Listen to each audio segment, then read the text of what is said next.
Hi, I'm Nancy Plants. Welcome to another video. This is a follow-up to my last video, which will be linked down below.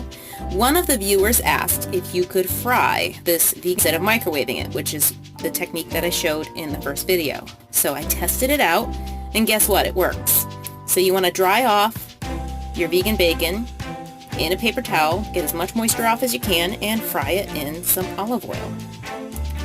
On medium-high heat, you're going to watch it very closely and flip it as it starts to brown.